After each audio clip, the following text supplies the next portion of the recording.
What's going on, people? Georgio Savvides here, founder of the Hip Hop Orchestra, as well as the host of the Hip Hop Orchestra Presents podcast. And I got a really exciting announcement to finally make with everyone, is that we have our very first official sponsor for the podcast. Now, they are an amazing, amazing company called Holden's Vault, who are extremely dedicated in bringing you the very best in officially licensed merchandise from pop culture. And when I mean the very best, I mean the very best. They provide things like keyrings, caps, t-shirts, to Funko Pops, to statues from all over, such as DC, Marvel, Disney, The Mandalorian, Harry Potter, music artists from all over the place, and they are ridiculously good. I've got a couple of things to show you on offer at the moment. This trust with their stuff is amazing. So, t-shirts, like I mentioned, like the one I'm wearing right now. It's got Rocky right here, which I absolutely love. Or, like I said, also got Funko Pops as well, 3.75 inches and 10 inches. I've got a couple of 10 inches right here for you. I've got Post Malone right here, and I've also got Biggie right here, who I absolutely love. These are so sick. Holden's Vault, trust me, they are amazing. Now, I'm going to leave the link below in the video right here, and also in the description below as well in all future videos from the podcast. But trust me, Holden's Vault are amazing. Website is www.holdensvault.co.uk. Get in touch with them now and start buying ASAP. But also, before I forget as well, I just want to say the biggest thank you to Holden's Vault for sponsoring the podcast. It means the absolute world to me. Thank you. And trust me, get in touch with them right now. And I hope you enjoyed today's episode. And peace.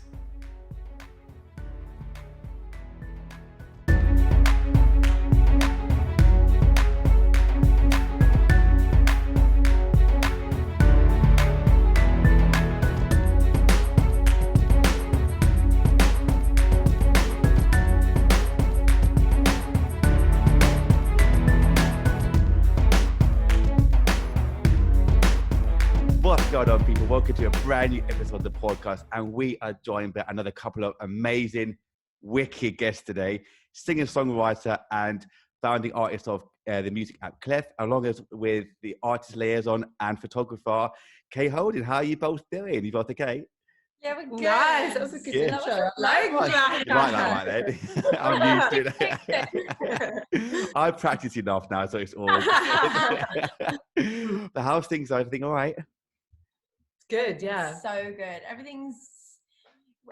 We've been saying this over and over again, but every single time we sit down and say, do you know what? We're going to have a day off today. Something comes up. We're always doing something. So we're like really, really happy about it, because obviously like it's filling up our time and it's making sure that we've always got something to focus on. But I wanted just to have some fun at some point. I know. And do you know what? I feel like last year, the first lockdown, we were just like, this is the ultimate party. Yeah. We're just going to have fun. Like, when are you ever going to get a few months off again? And then as the year progressed, like things just naturally started opening up, and like we just started saying yes to a lot of different things. And now we're like actually just flat out all the time. That is mental. Because I know how good because you two do so many different things, don't you? Like Nahli, you paint, you sing, Kay, you photographer as well. You lot do so much amazing things. I mean, how do you both like juggle so many things at the same time? Stupid question, right? A lot of coffee. A lot of coffee, yeah. I don't know. I think because we get on so well, we just hang out with each other constantly, 24/7, obviously. And we both just want the same things. We want the same things out of life. We want the same things for each other. So I feel like we just decided mutually, just like, let's just get shit done. Mm-hmm. Let's just get everything done. Let's just work together. And we just juggle. Like, if I have an off day where I'm feeling really just unmotivated, she's really good at picking me up off the floor. I mean, I don't know if I'm as good. I'm just like, what's wrong with you? No, bit of tough love is good. Bit of tough love. Yeah. Tough love. But yeah, it's really, really, we're really lucky actually. We just help each other. We benefit of each other. We just bounce off each other. And do you know what as well? Like, everything we do, we love. Like, so obviously, like, I love music, but I can't sing for shit. Swear if you want, it's fine. Yeah, swear so, as much as you want. Okay, right. All right, so I can't sing at all.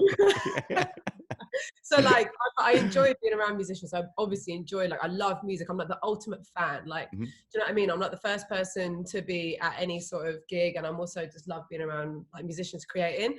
And then, you know, I love like fashion and styling and stuff like that. And so, and like Nahli like loves that sort of stuff too. So everything we do, we just enjoy. And then because of that, like we put our time into it. Doesn't matter, like I was saying, last night it was Friday night, and we just had like the meeting about her nails, and we were shooting, and we were like, this is our Friday night now, and we love it. It isn't like going down the pub again, like, it's like we just are creating because it's what we enjoy doing, which is just like the key, honestly. Plus, I concocted a massive plan. On her Concocted. And I was like, concocted, is that right? Yeah, concocted. Okay, right. Yeah, that's right. I love it. Got a plan, and I was like, I need an in-house photographer. Happy birthday, babe. Here's a great camera. Do you know what, actually, her friends came together from like Australia, all across the globe, to help me get that camera for her. So that, like, she has the most amazing friends.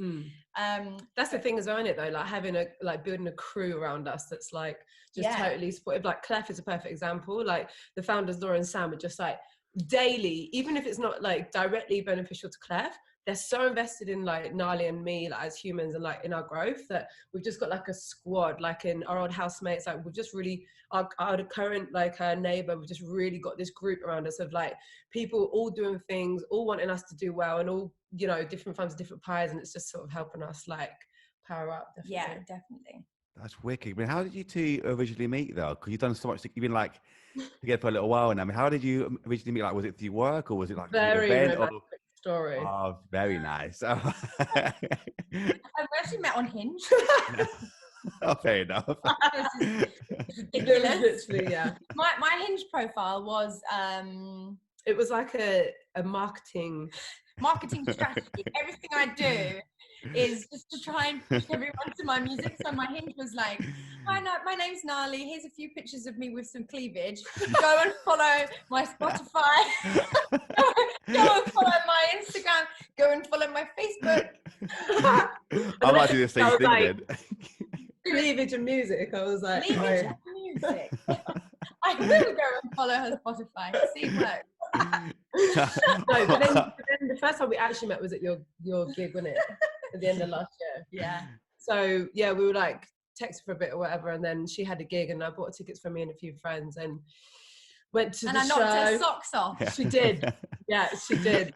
True. So no, it was cute. It was actually cute how we first physically met. Yeah, it was good. Fair enough. The last time I think I heard you sing because of your leg and COVID. She's lying. She hears me singing all day, every No, day. okay. That's the last time I saw you at a show because of your leg and COVID. My shower concerts are shows in them. That's true. No, you're right. Yeah. Shower concerts. That's a new thing then. Yeah. Why would your leg? Oh my God. Right. Okay. So I've had to like cut alcohol out of my life completely because I am a nightmare when I drink. Like a real nightmare. And what happened is I had some Prosecco, and then I thought, I can skateboard. Oh God, here we go. So I got on a skateboard and I fell off about 8 seconds later. And there was like 8 seconds sounds like a push. You weren't there. I did about 8 seconds of skateboarding. Like this? Yeah. I did it right. And then I just lost balance, and normally it would be okay, but there was like an iron pole on the floor, and I landed on it, and it just snapped my tibia straight in half. Oh Jesus Christ! Yeah, and that's when we met. So our first night together was in a hospital bed while I was convulsing.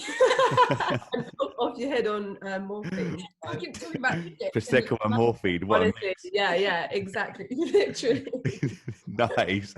I bet you're not getting again then after that. But when was actually your last event though that you sang at? Because obviously with COVID and everything, when was your last event that you sang at? Must have been a year ago plus now. Yeah, that was what was it? It was mid-November. Yeah, November. Mid-November 2020. No, 2019. 19. Been a year and a half. Obviously, a year and a half. The year before, dude. Oh, yeah, it's 2019. I've never put a year on it like that before, but yeah. That's just blown my mind. I know. Yeah, It's mad, isn't it? Because the last time we performed with the orchestra was December 2019 in France. That was the last time we performed. And literally, we had things like planned, obviously, like you lot have, but then everything got cancelled straight away. It was mental. I mean, how have you two been coping like since then? Have you been both keeping okay the whole year and a bit since? I mean, just being busy in it is literally it. Like finding some purpose. Mm-hmm. We're both idiots. And all we do is laugh. Yeah, we take the piss out of each other 24/7. One of us is just having a bad day. Love to make it worse for each other. Like taking the absolute piss. Yeah. We've been okay. I mean, I think I've had 2 points during the year where I really had to sit there and think, oh my God, I feel awful. Like I feel awful. And I didn't know how to snap myself out of it. I really didn't. I just had to sort of sit through it. You know, when you just sit there and you think, there's nothing I can do. There's no amount of ice cream. There's no amount of horror movies or whatever it is that's my way. They pick me up for some reason. Maybe that was a mistake. Maybe that was a mistake. Like, no rom-coms over here. Like, no, I'm like, oh, this person's got it worse. That's great. But yeah, I think I learned a lot about myself in those times, though. I was just like, oh, okay, look. When this happens, you don't have to fall into such a massive hole like I used to. I used to drink way too much whenever I was feeling like that, and then it would just make it worse, and I'd dwindle down into this hole of just depression. And then now I'm just like, oh, okay, I've learned from those mistakes. I know what to do. I know what not to do. So I can get myself out of them way quicker. And you've painted. And I've been painting, yeah.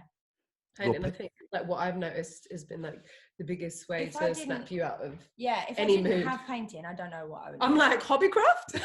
Yeah, in a bad mood. I'm like, I'm doing a hobbycraft today. Should we just hop down, see what happens? I could be having like an actual mental breakdown. She's like, did you do a bit of painting? But then I say like, do a little bit of painting, and the next thing you know, we've got like a meter by like a meter and a half canvas. Well, you can see it behind us with these like extravagant. They're so sick. And I'm like, you know, when people just do like therapy painting and it's like a waving page of like dark scribbles, but like that's the thing about Nahli. It's like it's never going to be that. If you just give her anything creative, she'll just goes bananas with it. I get really addicted to everything. No, I know. And then like for me as well, like having like Klef has just been my purpose, honestly. Like being able to just like wake up and be like, oh, this is actually important, and this can be something that's really going to help like the people around me especially. So yeah, I think purpose and having a laugh. What about you? How have you been? How's your life in lockdown? You know what? Luckily, I've been fine, like for the most part. Yeah, I've been really good. I'm a teacher by day as well, so I've been teaching the whole time. Yeah, so but it's been absolutely mental being a teacher. There could be so many changes with like looking after the kids as well, and still have different lessons and exams and so forth. But a lot of work. I mean, very busy. Like, I don't know what sleep is anymore. So it was music. Gotta be music. It has to be music. Yeah, I used to like teach like sport and other bits as well in between. I do like kids parties and stuff as well, like dressing up as clowns and all that. I was sick. I love that. It's sick. But then I got a job as a music teacher in a primary school, like literally down the road from me. Doing that for what, 7-8 years now as a 8 years now as a teacher. And being a teacher is the best thing ever, though. Apart from obviously the music stuff, which that's my addiction, my music, obviously. But being a teacher as well, though, just helping the kids, especially during this time, is the best thing ever. I mean, just to see them. What's wrong? I'm getting emotional. No, but helping the kids out, I mean, it's the best. Like even yesterday on a Friday, I get like loads of messages from the parents saying, just thank you for all your amazing work because the kids love you. And that's I was like, thank you so much. So that, just getting those kind of messages from people is the best. But I was like you, Nahli, I've had a couple of moments, obviously, that I've been really down. Like I lost my granddad and those sort of moments where like my morale just went right down for a little while. But then apart from that, like moments like that, I've been fine. I've been really good, thank you. So I've been really good. And what about Hip Hop Orchestra? Yeah, that's why, thank you. But Hip Hop Orchestra, you know what? Obviously, apart from the events being cancelled for the past year and a bit, things at the moment, touch wood, are looking really, really good. So we're working on some wicked things at the moment, including you two, which I cannot wait for. Because what we're going to do together is going to be amazing. it. I cannot wait for that. So exciting. But since November of 2020, we've had like you guys have been inundated with, plans, projects, things like that. So I can't see what they are just yet, but you know what? I'm really excited for the future. It just pushes you to get like a bit more, like a bit more creative with it, and a bit more like you do just sit there and you go, okay, I need to be busy. I need to be doing things. I don't want to be sat here anymore. So putting all plans in place so that when things are open, or even when they're not, like it is possible to get things done, like I feel like at the beginning of last year, it's been like, okay, we're not used to having to be so like adventurous with like things like that. We've had to really just go, oh, actually you can still achieve things, and you can still like get things moving and put things in place for the future. So I reckon as soon as like we're allowed out properly, it's just going to be a madness, especially for music. Like, of course, living for it. Definitely. That's why I'm putting so many plans in the process right now. So when things do open up, then we're the first ones there to like perform here, there, and have like a huge amount of content to put out there, which is why I love doing the podcast as well, because it's showing a different side of who we are as well, like the artists, the bands, the singers, composers, whoever they might be. And people don't see I've said this quite a lot in the podcast before, but people don't see what we do behind the scenes, do they? They think that what we do as like painters or singers or content creators, photographers, they think that what we do is a piece of piss, basically. They think we turn up, do our thing, go home, and that'll be it. But you don't see what we do behind the scenes. You don't see like the struggles and the non-sleep, the sleep that we don't get, and the stress and this and that and the heartbreak and whatever. You don't see that, but it happens. And that's why I love the podcast. It does non-stop. And when things don't, like, we're not putting content out there, people think you're not working. That's the worst thing as well. Like, you're not lazy. Put some more work out there. Like, you're taking a piss. Yeah. Are you taking a piss? Like, it's 24/7. Similar situation really recently. So we took some pictures yesterday, and it went really smoothly. So it really was like a get ready, put my makeup on, sling the wig on, take pictures, love the pictures, put them on Instagram. Easy. That was easy. But we tried the week before, and I was super emotional that day for no real reason. And I was just sat there waiting for my picture to get taken, feeling my eyes just starting to well up. And I can feel your energy as well. She could feel me, so she started to feel really awkward. And then she's just done the most elaborate, like 10 different colours eyeshadow. Like you wouldn't honestly. Eyeliner, glitter. I had blues. I had greens. I had like this spectacular makeup on for this picture. And because I was throwing a strop, and I was like, right, I'm done. I'm not doing it. I did like a dramatic eye rub across my face. Yeah, so I had this like streak, and then ran into the bathroom and burst into tears. And she was like, "What the hell is going on?" I was like, "Leave me alone, do it." So like the picture that was taken last night, nobody would actually know what all the crap had to go into actually getting that photograph. And that's just one picture. And that's what I mean.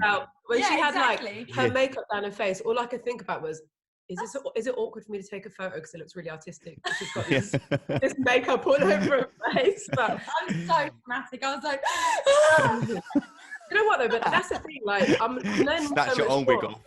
No, honestly, that's exactly how it went.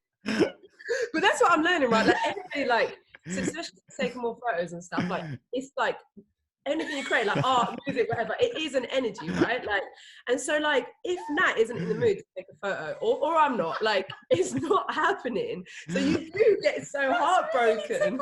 Because that's something I haven't done yet, but I should. What's that? That's your own wig off. I just pop over like this whole time. It gives me anxiety. Just like this whenever she's wearing it. Oh really? Yeah. She's thrown my wig off so many times. And I just don't know when it's It actually happens by request now. Like she'll be wearing a wig and someone will like DM me like, can you just snatch your wig? And then she snatches it and drags it in the story. Don't do it, please. It's hilarious. I've seen it. I'm not getting involved in. There's a whole nother podcast if you can get that stuck to your head. Yes, please.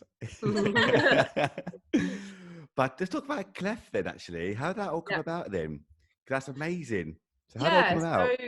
So Klef, like for anybody who doesn't know, is something that we've all been working on, which is how we know Georgio. And it's like a social music platform strictly for musicians that's coming out it'll like be the next couple of weeks. We're having the soft launch. And it's basically an app where we've created like over 150 ways. Trying to ruin my phone right now. Sorry. Over 150 ways for musicians to make more money. Like everything we just touched on is just, you know, funnels into this. Like me being like watching the heartache and watching like the grind that musicians have to go through, like over the last year with Nat and her friends have just been like insane. Like I can't actually believe it because it's quite new to me seeing such a like you know, just to watch it so closely. But like you said, it's 24/7 and it's emotional, and everything everyone does is for free, basically. Like like I said, taking the photos and like even having to buy the stuff to like style yourself or go into the studio, you're either paying for it or, you know, you have to do that stuff for free just to maintain this image of yourself, or just to like release some music and just kind of like, you know, hope that somebody listens to it. And it's mad. And it's like one of the only industries in the world where everybody like has music. Everyone has music in their life. So everyone has a piece of music in their life, but musicians aren't getting paid at all, like, or very, very little. I mean, the stats are out there for Spotify streaming and all that sort of stuff. So Sam, who's one of the co-founders, who's just this like genius, I actually used to go to uni with him, and he saw Nahli through obviously like my Instagram and everything, and was just like, she's like the definition of a grinding independent artist who's, you know, an artist, a musician. Like she's like, I know, honey, I got you. This works, right? So I love that face. Messaging me, yeah. Baby. So yeah, he was just messaging me like, oh, I've got this app, and you need to get Nahli on it and all this. And honestly, at the beginning, I was like, I'm not like a huge tech person, so I was like, oh, app, like that's not music, you know what I mean? Music is feeling and going places and gigs. But then when I started speaking to him and seeing sort of the position that all these musicians are in, I was like, this is so important. It's so important that musicians get a new way to make money. So, you know, with COVID, I was furloughed and all this, and I needed a bit of a purpose, and it all sort of fell into place. And then, yeah, and now it's like, it's moving, and it's like, we're just getting so much popular feedback from people, and musicians are just like not like, do we need it? It's like, when can we have it? Yeah. That's so, how I feel. Yeah. So I'm excited about it. That's wicked. And obviously it's brought people like you into our lives, which is amazing. Yeah. So excited to do this Hip Hop Orchestra collaboration. So am I. I cannot. That's what I've been thinking about this whole time. It's like ever since I met you both. Thinking about it. Yes, I've got to work with Nahli. I have to do something with it. Like, it's amazing, and both of you. Like, that's what I could think about. What we can do, like we said earlier, what we could do together will be ridiculous. Yeah, exactly. Yeah, but that's why I love Klef so much, because this collaboration would never have happened. Well, you know, it might have done, but this has just brought us together in a way that it's easy for us both. Neither of us knew that we needed each other. Do you know what I mean? Like, of course. So Klef was like, oh, I know, look, these two will be amazing. And then it just takes that extra pressure of feeling like, you know, on top of everything, trying to scout for collaborations is also really difficult, because you're always being quite vulnerable when you ask someone to work with you, because you don't know what they're going to say. They might just be like, oh, you're not up our street, or oh no, we're busy, or something like that. So yeah, just having that, like building a community, innit? Like, exactly, building a community. Yeah. And so like that's what I think. It's like, you know, again, this is what I've really noticed as well through Nahli and her friends, is that like there's so many like shitty people putting people in shitty deals where they have to sign their life away because they just need money, because they're playing 1-2 miss if you're at Tesco to get a sandwich meal deal for the day, because they literally have nothing. And it's like, what's missing? And it's like, well, the fact that musicians don't have direct access to make money. It's like, if you want something, you've got to go through this person, this person, this person, this person to get it. Whereas Klef is basically like, you know, it's like a shop front for musicians to utilize it completely however they want, via like the free buttons of like the book request shout. So if you're creating, buy Nahli some crystals. Yeah, like right now. Like, it just means that like fans or other artists can come to them and have like a direct access to any artist and go, I want, like, you know, let me help you on your journey, but let it be like a transaction where it's like something that you can get from it. So, you know, like Hip Hop Orchestra, it's someone's uncle's birthday or whatever, and they want to book them, you to do a cover for something. There you go. That's straight to you. That's the opportunity for you. And then that content, you put it out to our like explore function, and other people get to see it, and you get new fans to you. You know what I mean? Like there's so many ways that you can sort of utilize a platform. Yeah. So you can utilize a platform to just like make some money and also just like bring joy and build community. Like it's going to be good. See, that's why I respect Klef so much, because like you said, you're cutting out the middleman to get directly to the fans and to the artists, and you're choosing exactly what you want for that specific event, which is amazing, because as we all know, the music industry is a bitch sometimes, well, a lot of the time. And as much as we're addicted to music, we love what we do so much, well, of course we do. It's just getting your work out there sometimes and then getting paid for it too at the same time is such a hard thing to do. I mean, like you said, like some people can be so desperate to get a little deal. They might do it for like a little Tesco meal deal or something, but they don't know how much work actually goes into just getting to that point and then putting your work out and the rest of it. So what you're doing at Klef is unreal. So I've got to say thank you both for so much for what you're doing with that. Yeah, no, it's going to be good. It's exciting. I actually have a question for you that's yes. on my tip of my tongue. Okay. Did you put together the orchestra? I did, yeah. You did all of that. Mm-hmm. So, first of all, that's amazing. Thank you. Thank you. How did you find these people? How did you build your team? Because whenever I look at your stuff, I just think it's just so brilliant. And Thank the you. people that you work with, and you as well. Sorry? No, so you as well. Like people you work with have been amazing. Like Pro Green, Big Nasty. Everyone's been a ridiculous stigma. Yeah, I mean, everyone. Like, it's amazing. Like it clubs. So how did you find these people? You know what? If it wasn't for social media, actually, it'd be much harder. But I'm from them or yeah, like a mix of me being a musician myself, like a classically trained musician myself, a pianist myself. So I knew people. So I knew a couple of people before. But when I put the idea of a hip hop orchestra out there through social media and through friends and family, people that I met outside of my circles of family and friends, when I said to look, I want to try to put together a little hip hop orchestra, thinking, wow, that's a sick idea. Do that. When I put that out there, people are like, I want to join. I want to join. I want to join. Jammer. Yeah, that's the one. Yeah, Jammer. So I worked with Jammer. Yeah, like BBC One Extra, so like Jammer. And when I put the word out there, literally within a few weeks, people like SBTV were reaching out to me and Channel 4 and this and that, like, we want to work with you. We want to work with you. We want to join you. Like, okay, sick. And like and also through social media, I then also scout for people as well, like even for like buskers to classical events to this and that. So look, this is my idea. I've got Hip Hop Orchestra. This is exactly what I'm looking for. Do you want to be a part of it? And 9 out of 10 times, people are like, yes, that is exactly up my street. I'd love to do that. Because it's funny, like with classical musicians, outside of being a musician, people think that classically trained musicians, that's all they do is listen to classical music. When really, we're like hip hop heads to jazz, blues, rock, whatever it might be. We're everything. So I'm showcasing us in a brand new light as well. And when you mix, and if you're not from kind of the music world, sometimes it's hard to sell the idea to them, thinking this is what we do. We're mixing, say, classical and hip hop together. And sometimes be like, that's not going to work. Like, trust me. Trust me, it works.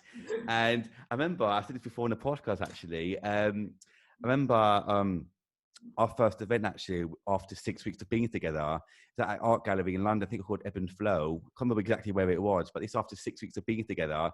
Yeah. Can you link me up with this gallery? Yeah. Yes. Always working, honestly. Yeah. Love your thinking. I'm going to set you up right now. This was like 8-9 years ago now. Yeah, when we first started after 6 weeks of being together. Wow. And part of the event was for each. I've kind of gone back a step actually. This was through a company called Songwriter, who really helped us out hugely. I mean, they got us a free rehearsal space to putting our orchestra out there. They got us events and other bits as well. So a shout out to Songwriter, are no longer available anymore, but they're amazing. And part of this event was for each young kind of entrepreneur to kind of talk about their products. So in that event was me and my orchestra to artists to people who are making their own kind of teas to knitting companies, everything, right? And when I mentioned the idea of a hip hop orchestra, saying I'm taking, say, for instance, Beethoven mixing with Dr. Dre, people like everyone started laughing at the idea, thinking, "Watch, you're laughing now, but watch." And then we start performing, and literally within 10 seconds, everyone's like, "Oh my God, yes!" And then there we go, and there's a bit where we kind of took, and we did 2 tracks. We did Kanye West's Amazing, and we did Cypress Hill's Rockstar as well. Sick.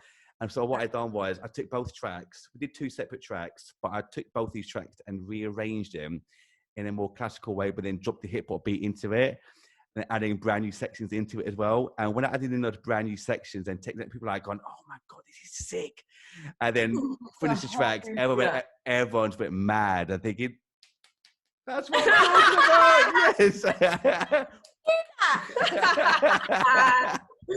And then from there, things just blew up. And then, like, over the last sort of 8-9 years we've been together, we've done things like, as you said earlier, we worked with Jammer at BBC One Extra, at Maidaville Studios, AJ Tracy, like Mike Ty, Jammer, like Janset Jevon, that loads of amazing people. And we've done TED Talks as well, performed in France at major festivals around the country and in France. And it's been the best thing ever. Or like major. Not me, major. How about you? Yes. Two, though? I ain't no major. I'm minor. You major.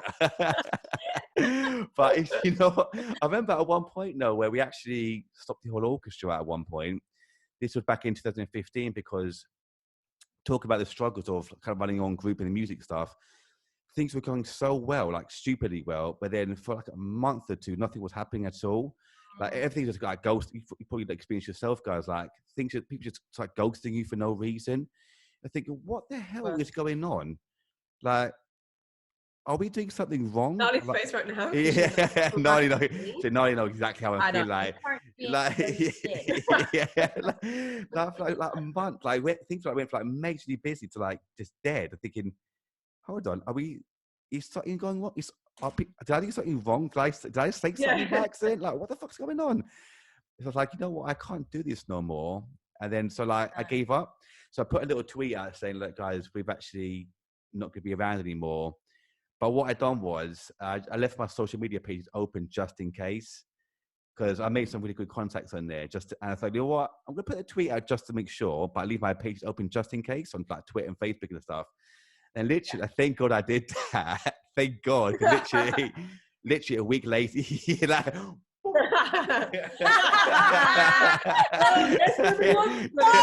guess you don't want me then.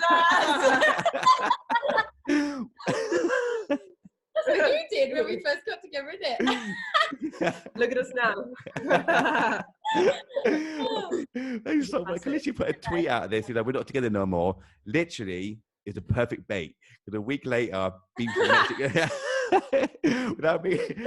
One Extra gave me a email me saying, guys, are you available in 2 weeks' time? We've got a 6 show in like Maidaville Studios. Like, yep, there we go. There we go. Why have to play like that? Why have to do these games? I ain't playing no games.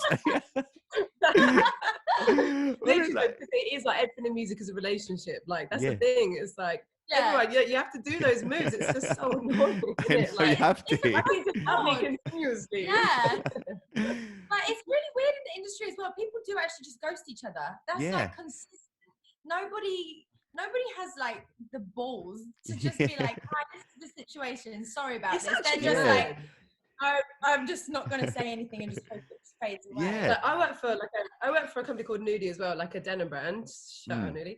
And if someone I was working with just ghosted me, it just wouldn't work. But in music, it's like, no, it's fine. It's music. You can just behave how you want. And it's like, actually, it's not fine. Like, which is why, which is why we talk about like the community. Like, if we can build like a community of people who are like not having to to do things because they need a bit of money here or there, people then lose that power of having to, you know, of being able to do these sort of things. Because it's like, actually, I don't need you, because I actually am making my own money with my own fans that I've like created and I've worked so hard to get. Ultimate. So like, take power. Ultimate musicians. That's what I'm saying. But it's so true what you just said, Nahli, that I don't know why people just ghost each other for no reason. It's just, I don't know, because a bit like you're so like you're just reaching out to people to like work with them or do things together, and then nothing. It's just I don't get it. Explanation. Like, you're not that busy. Yeah, like, take the toilet or something. Like, just write that Easy. Easy.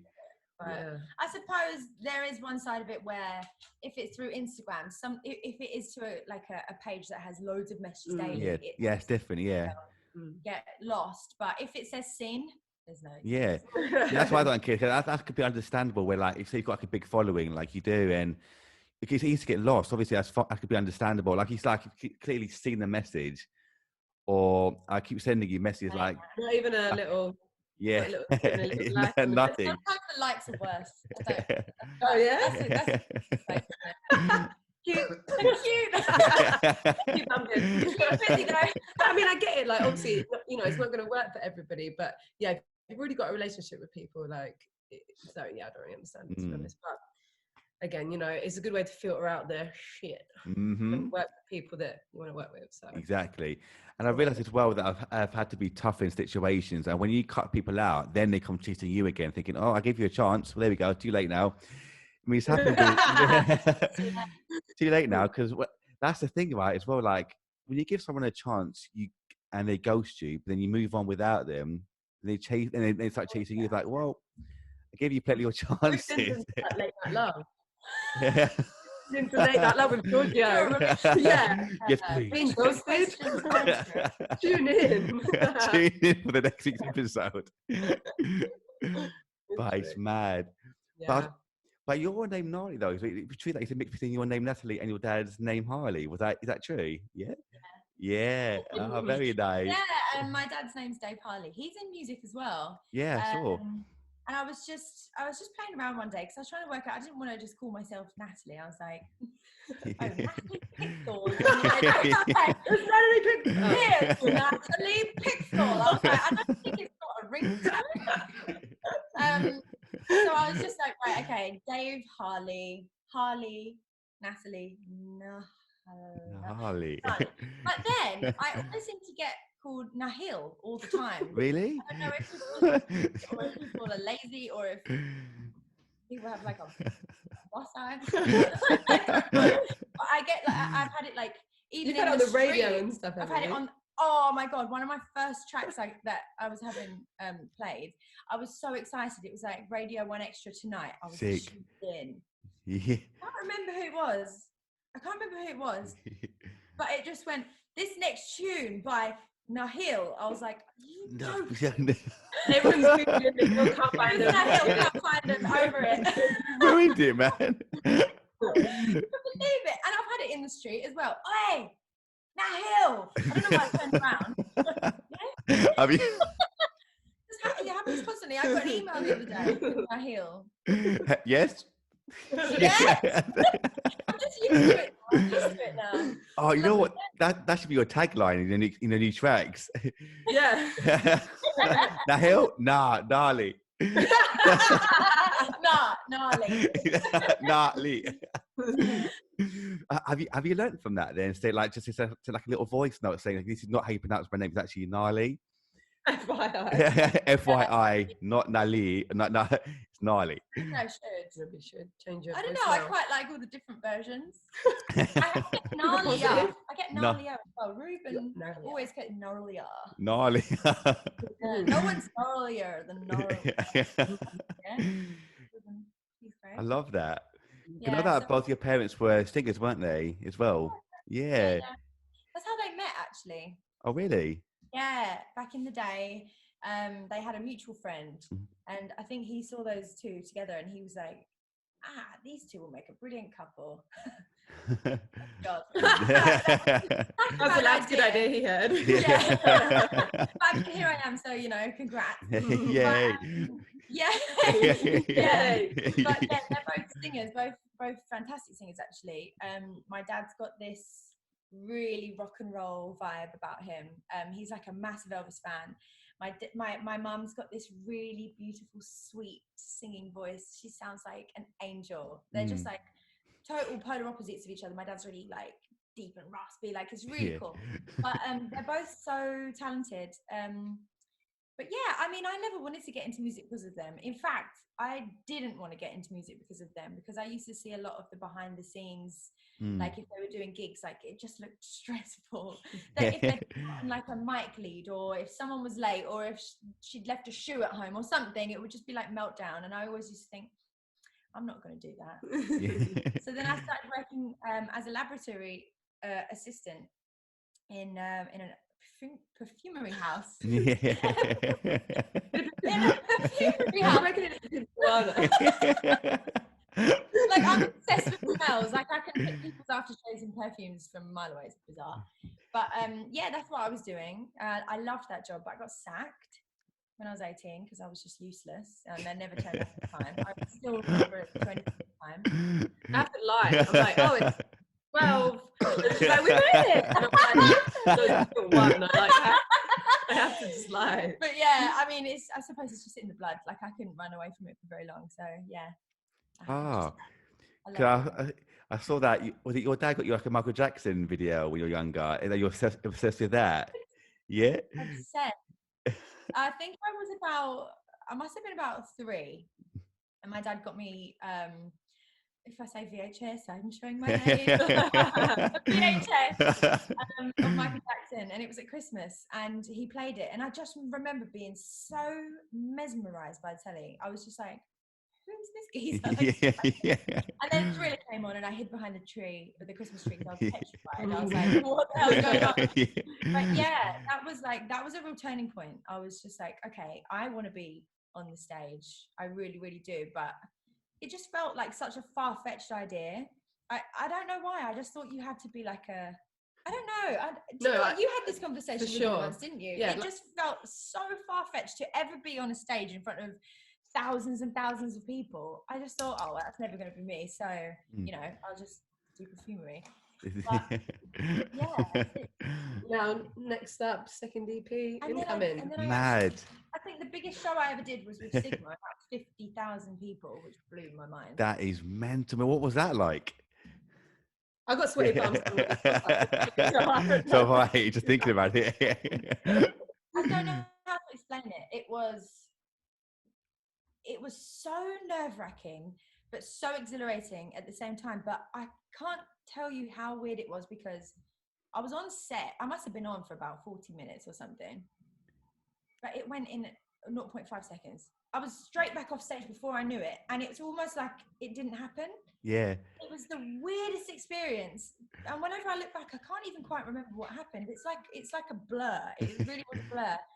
But it was just the most incredible experience of my life. But the only thing is when I have those fantastic experiences like that, I drop afterwards. Like I have a massive come down, because your body's trying to keep up with that high. So yeah, it's always a bit of nothing in comparison. It's just nothing in comparison at all. So yeah, I mean, I just can't wait for that to happen again. Same. Can't wait to go back out there. Same, because just like you, it was last time we performed actually was a year and a half ago, 2019, at the end of that year. And I know exactly how you feel when you come off stage after performing in front of hundreds and sometimes thousands of people. Like, we haven't reached that level of that, like 50,000, but we've performed in front of thousands of people as well. And when you come off stage, you're that high. Sometimes you shake, don't you? Like, oh my God, that was so good. That was so good. I get like that after karaoke. So I want to see you sing now. So if I come out and I've got 10 people in that booth and I've just done like my little powder, trust me. Little powder. You'll see. Yeah. It was like down. Oh yeah, lay me down. I can yell that shit. But yeah, I can't even imagine. Oh, but you get the same come down. Yeah, because it's kind of because I probably have although we all have our own stresses, obviously, when performing, like to practice the pieces and make sure everything's perfect. So we all have our own stresses. But without trying to sound, obviously, too much about me, 'cause I hate talking about myself, but I probably have the most stress of everyone from the group, because I've got to make sure that obviously they're safe, that we know everything's in place, the music's in place, that everything's ready and this and that. So I've got more stress on my mind to make sure everything's cool. So when we finally get on stage, I can relax when I'm on stage. When we've done sound check, yeah. So I can't relax until we're on stage and everything's ready to go. Because when we've done sound check and everything's sounding crisp and ready, like then I can relax. Like, okay, we're here now. It's done. Yes. All right. Absolute opposite. Yeah. Keep me behind the scenes forever with that. That must be the case, yeah. Yeah, because I'm the type of guy that wants to make sure that everyone's happy and safe and ready to go. I'm like the kind of like the big brother / father figure of the group. Like when I'm like, are you happy? You cool? You safe? You ready? You got your drinks? You hungry? All right, cool. And they're like, relax, man, we're cool. Don't worry about it. But I can't help it. I want to make sure everyone's happy and safe. That's me. So that's why when we're on stage, sound check's done, then it's good to go. And then when that first track actually drops on stage, then I can fully relax, get into the moment, and then just perform. But it's just when you're off stage, yeah, same. Like I was saying, like, I can't stop thinking about it. No, I know. We had Corey Sharp, who I know you, the other day, and he was playing. We were videoing him. He was playing like a rock sound cover, which is sick. Yeah. He was playing it, and we were in the room next to it, and we were like, like a gig.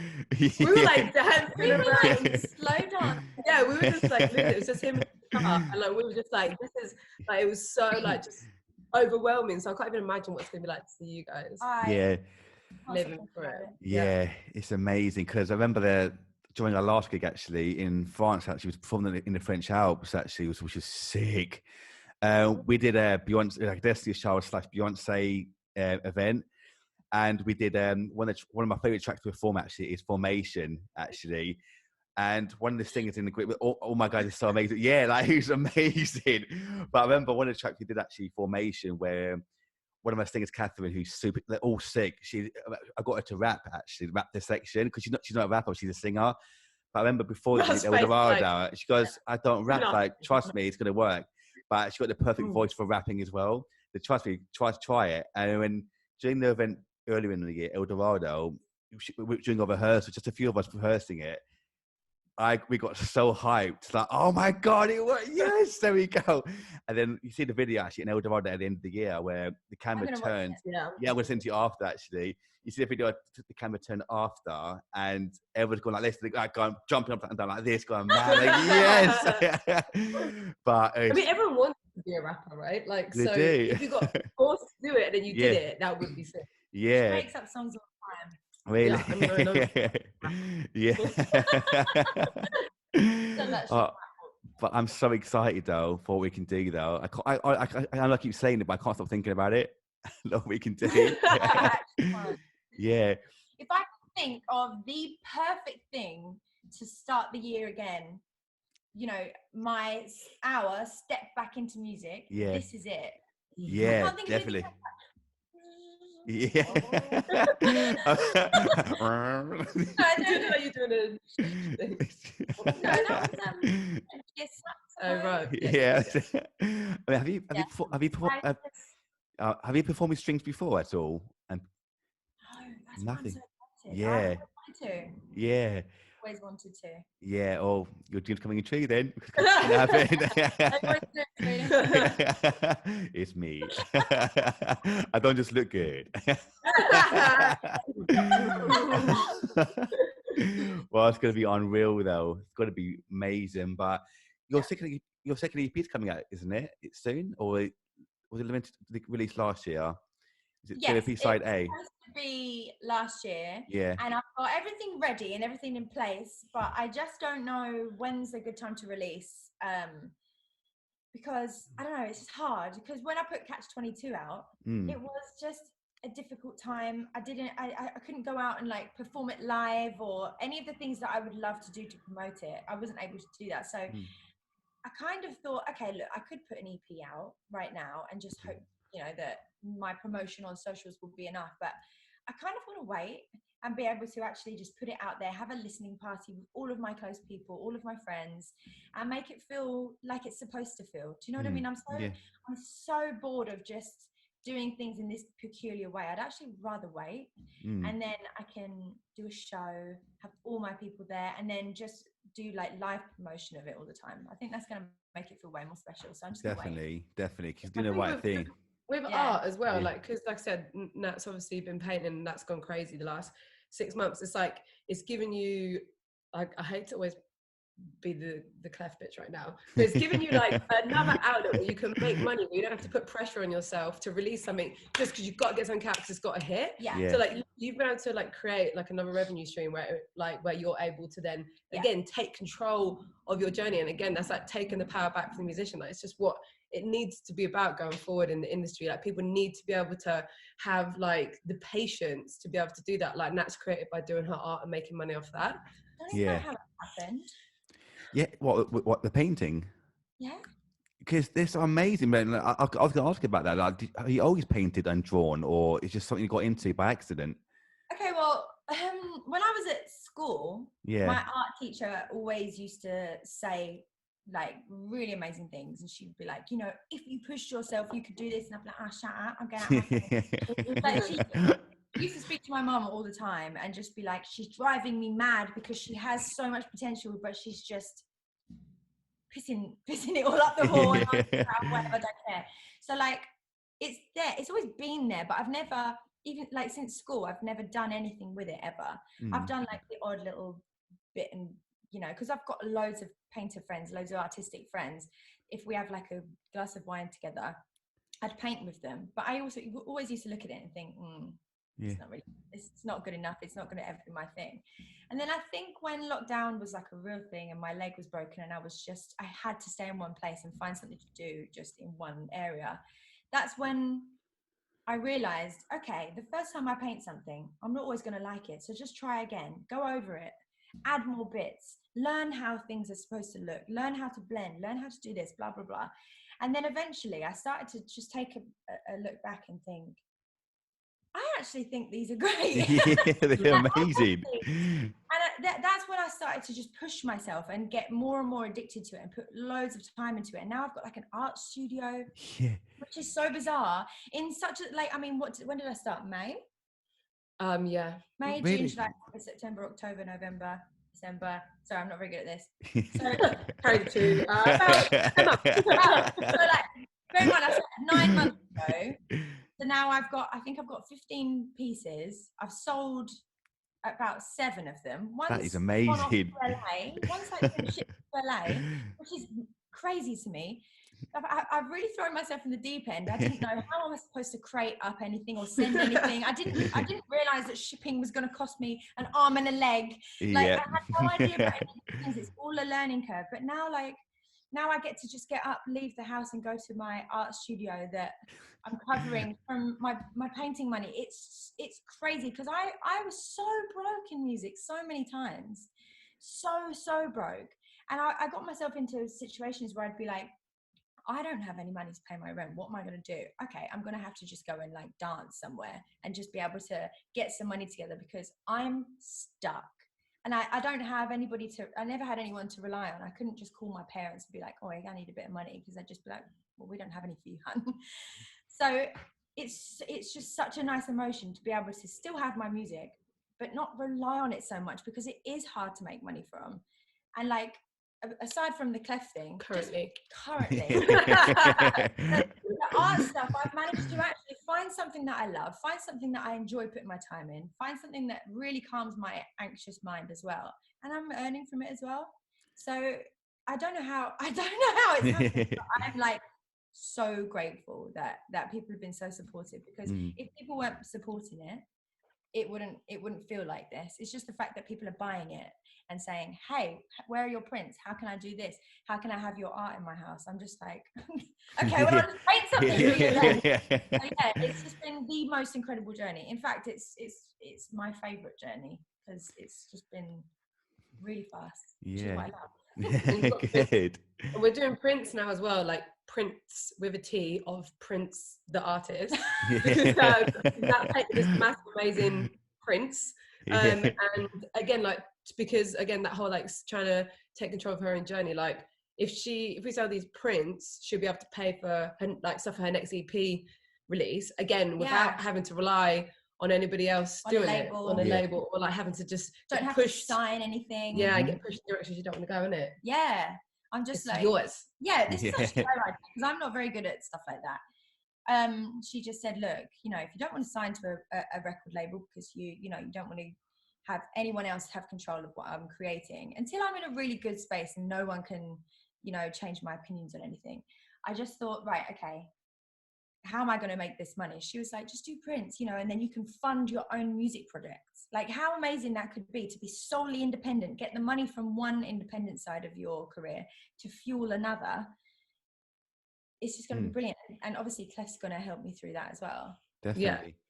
Because that's the thing about these deals, like these label deals, like 360 deals, for instance, which are the worst. Literally, they would have taken literally money from every avenue you would have gone down, like your paintings to this, to that. Like, what were you saying about the champagne before? We got for a gift. Oh God, what happened? I signed years and years ago. I'm not going to give too many details because I don't but yeah, they were like, congratulations, sign here, blah blah blah, let's have some champagne to celebrate. Pop! And at that point you'd be like, hey! And then when we got our statements back, they billed us for the champagne. Really? Are you taking a piss? I'm like, sorry. If you were going to charge me for it, I would have much rather, you know, Perrier with a bit of vodka. Like, don't give me Dom Perignon. How do you say it? Dom Perignon. Don't need that in my life. Absolutely.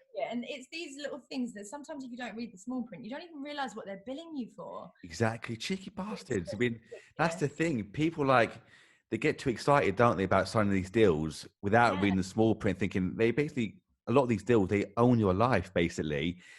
They own, and I remember, you must have heard about the story of Taylor Swift with Scooter Braun. Basically, he's something like he signed her masters or something, or owned a lot of her work. So she can't actually perform like some of her biggest hits now because he owns them. Right? So she has to like re-record them or things. Yeah, so that's what people got to be so careful about. Like, if you do, obviously deals can be great to a certain extent if they need help with this, like getting out there and the rest of it. Which those sort of things is brilliant, but you've got to be so careful with the small print, because if you don't, you're basically left with peanuts after all that work that you do. Everything that you do. You can work an absolute dog 23 hours a day, like an hour of sleep a day, doing all this incredible work, and then they own it, basically everything, basically. Deals can be good if you have leverage, right? Yeah, of course, everyone labels and publishers, like, which is great, because if you go to them from an equal place and you say, that's completely fine, give me, but I don't need you, then you can have leverage, and then you can have incredible, powerful relationships with these. But if you don't have leverage, you go in here, they come here, and they go, we're actually not going to give you what because we've got the power. So it's just like, leverage is everything. Yeah, of course, that's completely fine. Like, say if you come like an equal, say like, we need this, and that, I need you to do this, that's completely fine.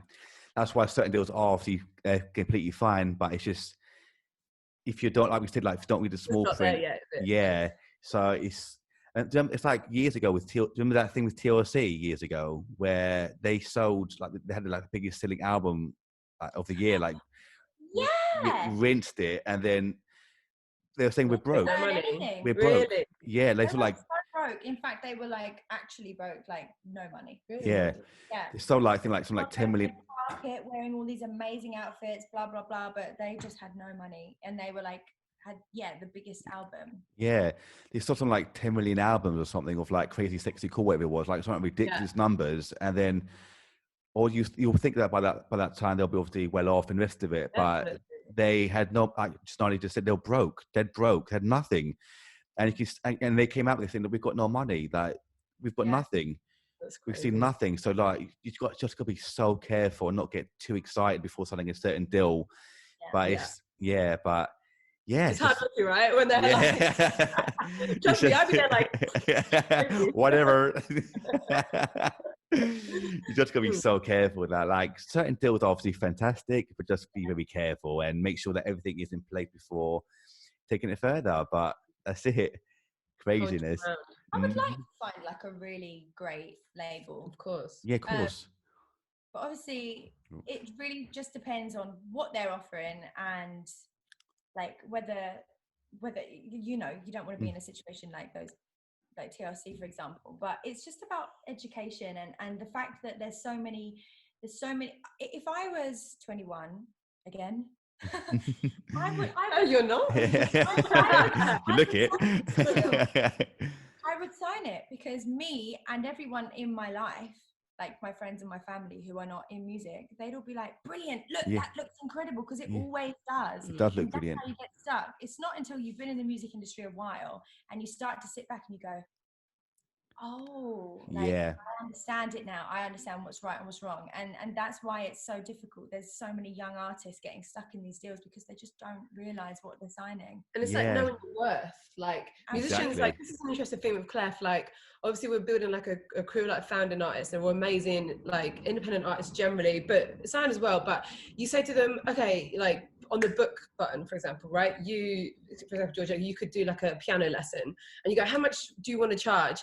They've got no idea how much like they're worth, if that makes sense. So they like sit there and it's really hard for them to say, oh, I'm worth this amount. Whereas like if I went to a job interview outside the music industry, I know my salary, like I know what I want, I know what I need, but it's not like that. It's like musicians have just been beaten down, so they just don't know how much they're worth. So when they get offered a little bit of money because they're not used to it, they're like, I need to take this is a great deal. But it's actually like psychologically such a head fuck. Yeah, but when I met you, do you remember I was working in a bar every Wednesday night for 100 quid? 100 quid, yeah. Because they were actually paying me and it was 100 quid and I was just like, sick. And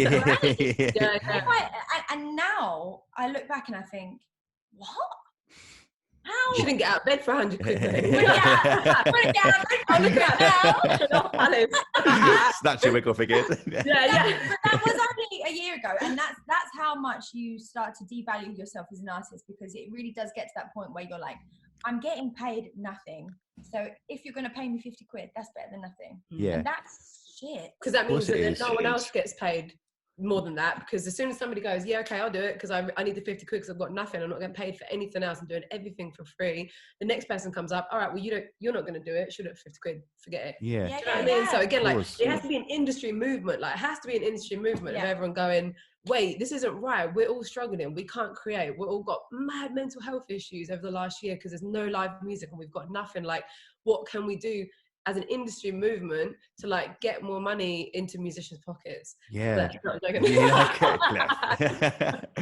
but it's true though, because there's been times where we've turned down events because either they're little to no money, but they try and sell it to you like they're doing you a favor with that. Of course, yeah. Like, you know what it's like Nahli. It's like it's great exposure, great experience, or we've got the experience, we've got the exposure, we need money now. Yeah, and it's like money talks, money. It's going in someone's pocket.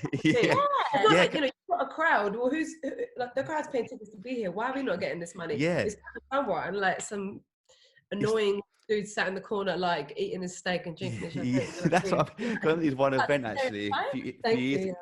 I would like some steak too, right? But I remember a few years, about 2-3 years ago, I remember a few years back, we got over this event at this film awards event to perform there. So I'm sick. So what's the budget? What's the fee? I said, oh, it's no fee, but it's great exposure. We've got big actors coming down. I said, well, we do actually want money for our time, right? Don't you? So unless you bring our fee, which is this is how much we charge, then we're not going to do it. And they keep trying to say, like, this is how much, but artists actually pay 15 grand to be on this stage to perform. He said, I don't give a fuck, basically. Pay us 15 grand then. I don't care. So I said, I don't actually care. We'll take the 15 grand. We're not going to pay you to perform. So, that's why it's like, you cheek, I have to actually perform on stage. Fuck you. Like, how am I even going to pay to get there? Like, how am I going to pay for clothes on my body? Like, how am I going to pay to the equipment to learn how to do this? Like, people just don't get you got to it. have Like, a cool outfit as well. Yeah, exactly. Cool. Yeah. You've got to go out, get yourself a nice new outfit, and then you've got to get there, so that's petrol. You know, and then obviously when you're there, you're probably going to have a few drinks, calm your nerves and whatever. Yeah. But sometimes when you do a gig, you end up coming back more broke. Yeah, I know. What is it? Yeah, that's why we have to learn just to be tough in certain situations, aren't we? I've learned over the years, obviously, to be tough in situations and say, look, I can't do this for free, unless there's something in it for us, like they cover this and that, and it's great, whatever it might be. But yeah, of course, but it's still like a fair deal for it. Yeah, there's been times we've been paid little, but the outcome of it has been amazing. So if they're looking at France in the Alps, yeah, we got paid well for that too. So don't worry about it. But it's just like certain situations. Well, obviously we take a cut for certain things. We have to. Well, it's a great outlook for it, but for the most part, I don't want the piss taken out of me and my group, because this is what we're doing, right? So it's not just like a couple of people to turn up for like a 10-minute set and then leave. We're providing a group, an orchestra of people to come down and perform for like an hour and a half, right? That's a lot of work, right? Yeah. So that's a heck. Rehearsals, training to be good enough to be doing this. Like, people don't like the amount of hours it wouldn't even be like a penny a minute, even if you got paid a nominal amount. Do you know what I mean? Like, it's I mean, even when I first met Nat, I'd be a bit like, well, just go and get a part-time job, like whatever. We've all been working since you know what I mean? And you can see, like, instantly, like, it's actually, you just can't. It is a 24/7 thing to create anything. You have to be ready to go. You have to be able to like turn up to the studio the next day because they call you the day before. There's so many factors to it that, like you said, people just don't realize. Like, it's especially people who are living just outside of London. They're always having to get such expensive trains to even just come and do some recording. So I mean, we have friends that like put so much pressure on themselves as well, because them coming to London, they're only there for a 24-hour period or whatever it is. So they feel like they have to get something out of that time, which puts pressure on their own creativity as well. Like, you know, it's so expensive and just hard. I think people think it used to be like back in the day, right? Maybe in like the 80s, like you go to the studio, you just hang out, and it's just like super cool. And maybe there are definitely instances where it's like that, but certainly I haven't seen it. Like, it's like a real, you need to be getting in there and getting shit done because you can't afford the studio the next week. Like, of course, this is your opportunity to do so. But yeah, I think people just think it's this like super cool, like, and of course there's elements of that to it, but it's stressful. Like, everything costs everything. Yeah, definitely. That's why I really feel like Klef's going to be amazing for what you're doing, and put the word out there is amazing. So there we go. Watch out for Klef. No, it's going to be good. But like I said, it has to be like it needs to be like an industry-wide movement. You know, you are changing the behaviors of people. Like, instead of, I mean, the money's out there. Like I said, it's going to the labels or it's going to the streaming platforms or whatever, but it's not necessarily going to the people that are actually performing or writing or anything like that. So it does need to be like a change of behavior for everybody to go, actually, instead of, you know, doing this or doing that, I'm going to go to Klef and I'm going to book them or request them or just shout them a beer on something that they've already done, because I can see their hustle and I want to support their journey. Like, it is going to be like, you know, it's a change of behavior, but it's such a positive movement. So I'm excited. I think it's going to be good. Me too, definitely. But it's been amazing now just finally catch up and talk to you both as well, actually, though. Finally meet you. But before we go, actually, how did you get into photography originally, though? Okay. Yeah. Oh, really? Having a partner who needs, again, photos all the time. And it started off as being like me and an iPhone being like, okay, like move a little bit to the left. Or I'm an iPhone. Go again. Yeah. You're coming from that to the ultimate perfectionist, which is why she is so good at everything she does. I'm not so much like that. Like, I'm a people person. Like, I don't really need to like be. Which I need, because I can sometimes struggle. But like, so it just started off in Ames, one of our old housemates. Same thing. She's an artist and needed photos Ames and Designs. stuff. Nice. And I just started taking photos. And I was like, I didn't really have a. I didn't really have a creative outlet, so it became that in lockdown. And then people started like asking me to shoot them, and I was like, okay, like, but again, it's another thing about. Listen, she's amazing. She just doesn't like to admit it because she's not there yet, and that's fine. Anyway, that's how take photos of that in our garden. Yeah. So yeah. Oh, fair enough. And now she's got a What? now Now she's got a camera case with her name on it. Really? Oh, sweet. Oh, fair enough. There you go. Oh, but you know what? I got to say the biggest thank you again, though, for today, though. Honestly, I've loved chatting to you both. Definitely. But obviously, you got bigger followings than me. But I always ask my guests, how can people find you online? Oh, okay. Both of you.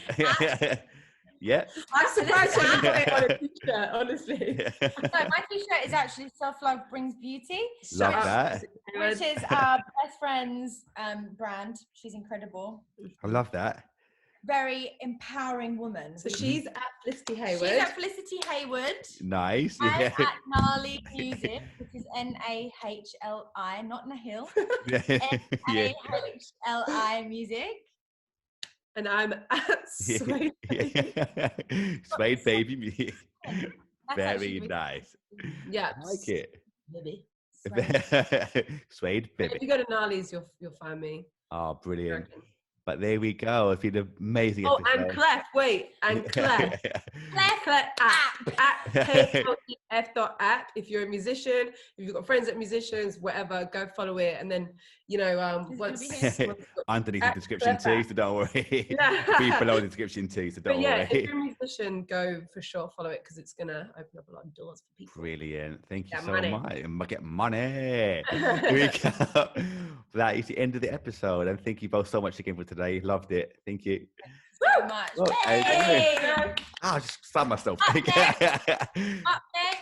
Up next. What orchestra with Nahli? Hey. Yeah. There we go. Definitely. There we go. Take care, everyone. Bye-bye. Yeah. Bye. Bye.